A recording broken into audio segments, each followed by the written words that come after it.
पडून जागा झाला. शिवरायांनी तलवार उपसली आणि खान खिडकी वाटी उडी मारून पळणार तोच I am coming from voice God. गुरुजी म्हणतात, अरे पण माझा काय दोष आहे? अरे फ्लाइंग स्क्वॉड, भरारी पथक. अच्छा साहेब आहे का? साहेब आहे? या या या साहेब या या. जास्त वाकू नका कमरात मोडशाल. हा ठीक आहे साहेब. या या साहेब. साहेब म्हणले, आता मी ह्या विद्यार्थ्यांची परीक्षा घेणार आहे, यांना काहीतरी प्रश्न विचारणार आहे. सर म्हणतात, घ्या साहेब घ्या घ्या, तुम्ही नाही जरी म्हटलं तरी मी घेणार. हा साहेब घ्या. मग साहेबांनी मुलांना प्रश्न विचारला. आता मुलं होते एक चौथीतली मुलं. साहेबांनी विचारलं, हा तू रे, काय काय नाव काय तुझं? नाव सांग. आता ग्रामीण भागातले विद्यार्थी कसं नाव सांगतात त्यांच्या पद्धतीने सांगितलं. ते उठलं होते, पांड्या पांड्या पांड्या असं म्हटल्याबरोबर साहेबाला राग आला. साहेबाला राग आला, खनखन वाजवली कानाखाली. साधं नाव सांगता येत नाही. पांड्या म्हणतो, पांडुरंग म्हणाव. काय म्हणाव? पांडुरंग. पांडुरंग म्हणा. हा शाबाश. मग दुसऱ्या मुलाला विचारलं, हा तू सांग रे, तुझं नाव काय? चंदुरंग. साहेब मुलं, हा ठीक आहे. तिसऱ्या मुलाला विचारलं, तू तू सांग रे, तुझं नाव काय? तो इस्माईल रंग. साहेबांनी मग थोडासा बदल केला आणि मग मुलीला विचारलं, हा तू सांग तुझं काय नाव? ती म्हणते, कविता रंग. सर म्हणे, हो सर. साहेब काय प्रश्न विचारले तुम्ही? हा ठीक आहे ठीक आहे. हा दुसरा प्रश्न विचारला. साहेबांनी दुसरा प्रश्न विचारला की भविष्यात म्हणजे मुलं काय बनतील, समजा मोठं झाल्यानंतर काय बनणार? तर त्यांनी विचारलं तेव्हा सुरुवातीच्या, हा तू रे, हा मोठं झाल्यावर काय बनशील? काय बनशील असं म्हणल्याबरोबर ते पोरग उभं राहिलं. मग त्याचा इंजिनियर. जसं इंजिनियर म्हटलं त्याच्या नाकातून दोन आल्याबरोबर ते साहेबांनी बघितलं. साहेबांनी बोललं, शेपूट पुस पुस. त्या मुलाने मागे पुढे पाहिलं नाही, त्यांनी काढली तलवार.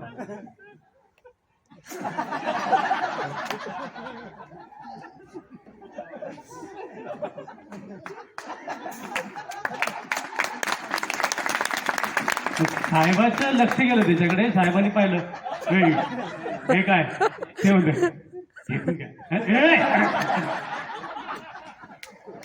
फुस फुस रे. फुस म्हणल्याबरोबर त्यानं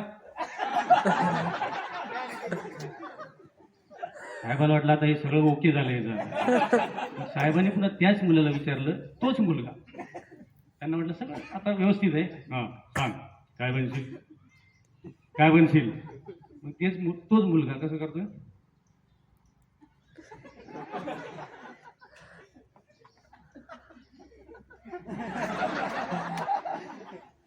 काय बनशील?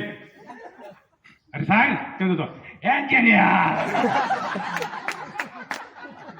म्हणजे जे खाली येणार होतं ते आधीच दाबून. साहेब म्हणलं, हा हा ठीक आहे ठीक आहे, बस बस खाली बस. मग तो मुलगा बसला. मग शेवटच्या एका मुलाला विचारलं, हा तू रे, हा तू काय बनशील? तू बरा डॉक्टर. डॉक्टर. तुला डॉक्टर म्हणायचंय का?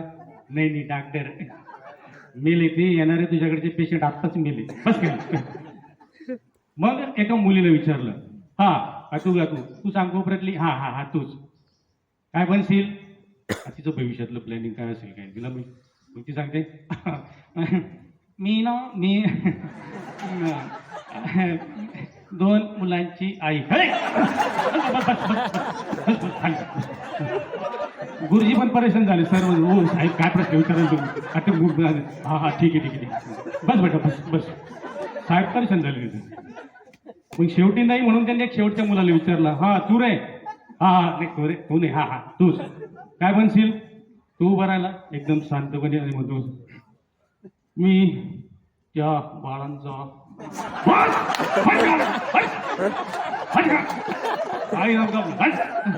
कोणी साहेब काय प्रश्न विचारले तुम्ही प्रश्न बदला रे असे का? हा ठीक आहे, सॉरी सॉरी सॉरी, दुसरा प्रश्न विचार, सॉरी. मग साहेबांनी प्रश्न बदलला, जो धडा शिकून झालेला नव्हता. मग ते वर्मावर बोट ठेवलं साहेबांनी आणि प्रश्न विचारला. हा, शाहिस्तेखानाची बोटं कोण तोडली? कोणी तोडली कोणा? बरं विचारू असे राहिले तसे की चौकशा करू लागले पोलिसांची सगळं. आता असं म्हणल्यावर पोरं गेले घाबरून. ते समोरचा मुलगा बरं अजून माहिती नाही तोडली. काय बोलतो उत्तर देते बस गाडी बस. दुसऱ्या मुलाला उठवलं आणि त्याला विचारलं. ते पोरं जरा हळवं होतं, स्वभावानं हळवं. सांग कोण तोडली? ती गेलं घाबरून. अरे सांग. मायनं मला सांगितले कोणाच्या खोडी जायचं नाही, कोणाच्या वाटी जायचं नाही, खूप तू शाळेत जायचं आणि घरी यायचं. मला नाही माहीत कोण तोडली. काय सांगतो काय गुरुजी प्रश्नाची उत्तरं देत नाही. साहेब तुम्ही हळून विचारा, पोरं घाबरले ना ते. हा ठीक आहे.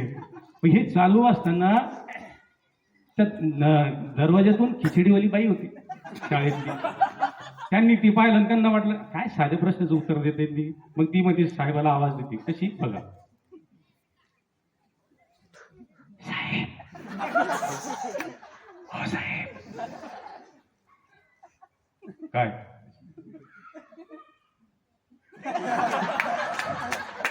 नाही हो घ्या ना,